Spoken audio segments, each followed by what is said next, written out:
नमस्कार दोस्तों। जैसा कि हम सब जानते हैं कि शिक्षकों का समायोजन अभी कुछ ही दिन पहले हुआ है, लेकिन वहाँ के कुछ ज़िलों के बीओ ने ये कहते हुए कुछ लोगों के जो कारमुक्ति आदेश हैं या कार्यभार ग्रहण के आदेश हैं वो निरस्त कर दिए हैं। ये हवाला दिया है कि वो आरटीई के मानकों को पूरा नहीं करते। इस वजह से काफ़ी अध्यापकों में निराशा का माहौल है। जहाँ खुशी थी, लेकिन कुछ समय बाद यही खुशी एक निराशा में बदल गई। आइए जानते हैं किस तरीके से विभाग ने उनको दोबारा खुशी की एक अवसर दिया है और जो निरस्त हुए शिक्षकों के तबादलों को कहा है कि अब उनको निरस्त नहीं होंगे वो तबादले, कार्यमुक्ति और कार्यभार ग्रहण नियमानुसार कराए जाएंगे। आइए पढ़ते हैं इस खबर को। क्या है सरकार की तैयारी और जानते हैं इस खबर को विस्तार से।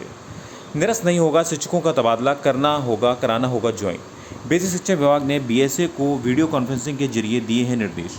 कई जिलों में बीओ तबादला पाए शिक्षकों को करा रहे थे वापस। परिषदीय विद्यालयों में बेसिक शिक्षा परिषद की ओर से हाल ही में किए गए जिले के अंदर सामान्य तबादलों में कई जिलों में शिक्षकों की कार्यमुक्ति निरस्त की जा रही थी। विभाग ने इस पर नाराजगी जताई है। साथ ही शनिवार को वीडियो कॉन्फ्रेंसिंग में बीएसए को निर्देश दिया कि किसी भी शिक्षक का तबादला निरस्त नहीं किया जाएगा। देखिए साफ साफ लिखा हुआ है, उन्हें नियमानुसार कार्यभार ग्रहण कराया जाए।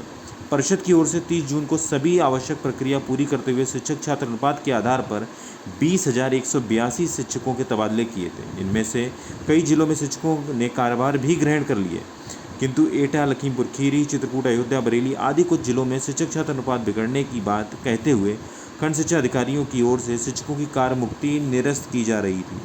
उनका कहना था कि छात्र शिक्षक अनुपात प्रभावित हो रहा है, इसलिए कार्यमुक्ति निरस्त की जाए। शिक्षक अपने मूल विद्यालय में कार्यभार संभालना सुनिश्चित करें। चर्चा यह भी रही कि स्वहित में बीओ की ओर से यह कार्रवाई की जा रही थी। जिलों में हो रही कार्यमुक्त निरस्त करने से शिक्षकों में नाराजगी बढ़ रही थी। साथ ही इसकी शिकायत बेसिक शिक्षा मंत्री व उच्च अधिकारियों से भी की गई। आइए देखते हैं शिक्षक छात्र अनुपात देखकर किया गया तबादला। विभाग ने यह स्पष्ट किया है कि ये जो तबादले हुए हैं वो अनुपात देखकर ही हुए हैं। इस क्रम में महानिदेशक स्कूली शिक्षा कंचन वर्मा व अन्य विभागीय अधिकारियों ने शनिवार दोपहर सभी बीएसए के साथ वीडियो कॉन्फ्रेंसिंग की। बेसिक शिक्षा निदेशक प्रताप सिंह बघेल व बेसिक शिक्षा परिषद सचिव सुरेंद्र कुमार तिवारी ने बताया कि बीएसए को निर्देश दिए गए हैं कि तबादला पाए शिक्षकों को ज्वाइन कराना सुनिश्चित करें। देखिए साफ साफ लिखा हुआ है, तबादला शिक्षक छात्र अनुपात देखकर किया गया है।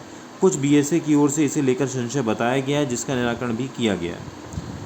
आइए देखते हैं आरटीई मानक के अनुसार तबादले अभी और होगा समायोजन। इसका क्या पहल दिया हुआ है, किस तरीके से चीज़ की क्लैरिफाई किया गया है, जानते हैं इसको। शिक्षकों के तबादलों के बाद ज्वाइन कराने में आ रही दिक्कत व स्कूलों के विलय को लेकर चल रहे विरोध के बाद सरकार ने स्पष्ट किया है कि प्रदेश में निःशुल्क एवं अनिवार्य बाल शिक्षा अधिकार यानी आरटीई के तहत शिक्षकों का समायोजन प्रभावी तरीके से किया गया है। कोई भी विद्यालय एकल ना रहे, इसके लिए नियमित शिक्षकों की तैनाती की गई है। साथ ही शिक्षा मित्रों और अनुदेशों को भी सहायक कार्यों में लगाया गया है। सरकार की ओर से जारी सूचना में कहा गया है कि समायोजन के 2 चरण पूरे हो चुके हैं। अब जिला स्तरीय समिति की बारी है, जिस पहले चरण में 16,646 शिक्षकों के तबादलों का लाभ मिला है, वहीं दूसरे चरण में 540 शिक्षकों का आकांक्षात्मक जिलों में समायोजन किया गया है। तीसरे में जिले के अंदर 20,182 शिक्षकों का सामान्य तबादला का लाभ दिया गया है। अब बचे सरप्लस शिक्षकों का समायोजन डीएम की अध्यक्षता में समिति गठित कर छात्र शिक्षक अनुपात के अनुरूप किया जाएगा। तो यहाँ तक चीज़ें कुछ क्लियर की गई हैं। विद्यालय का जो विलय है और बाल वाटिका की पहल की गई है। महानिदेशक स्कूली शिक्षा कंचन वर्मा के अनुसार कम छात्र संख्या वाले विद्यालयों को पेयरिंग मॉडल से जोड़ा गया है। इनमें बाल वाटिका चलाई जा रही है और यूडाइस कोड यथावत रखा गया है।